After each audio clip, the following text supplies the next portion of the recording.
मेरे बुरे भाव से या इंटेंशन से मेरे बुरे कर्म बनते हैं और मेरे अच्छे भाव या इंटेंशन से मेरे अच्छे कर्म बनते हैं, और जिसका एकमात्र जिम्मेदार मैं हूँ और दूसरा कोई नहीं। वर्तमान में जो फल मुझे मिल रहा है या जो भी मैं भोग रहा हूँ वो पूर्व में मेरे किए गए कर्मों का फल है।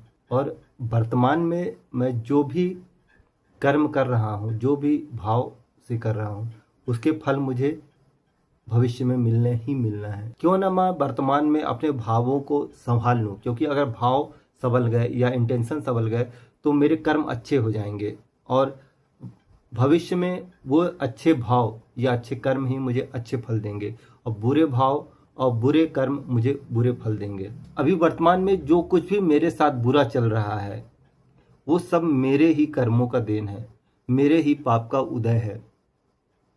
अब किसी दूसरे को दोषारोपण करना कि उसकी वजह से मेरे साथ बुरा हो रहा है या मेरा गलत समय चल रहा है, बिल्कुल भी गलत है। जो भी हो रहा है उसका जिम्मेदार मैं हूँ। कारण कोई हो सकता है पर उसका पूरा जिम्मेदार मैं हूँ। और मेरे पुराने बुरे कर्म हैं और पुराने बुरे इंटेंशन हैं या इरादे हैं। बुरे कर्म और बुरे भाव मैंने ही पाले थे, इसलिए उनको भोगना भी मुझे ही पड़ेगा।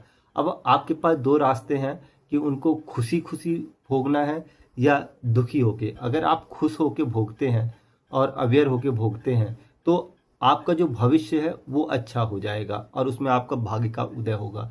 किंतु अभी जब वर्तमान में आप जो भोगेंगे अपने बुरे कर्मों को और वो रोते हुए और दुख में, तो आपका भविष्य भी वैसे हो जाएगा। जिसने पहले पुण्य कर्म किए थे उसे अभी पुण्य का उदय आ रहा है और जिसने पहले पाप कर्म किए थे उसे अभी पाप का उदय आ रहा है। अगर अभी बाहरी संपन्नता, घर दौलत, हर चीज है तो कहीं ना कहीं मान लीजिए कि हमारे पूर्व में बहुत अच्छे कर्म थे।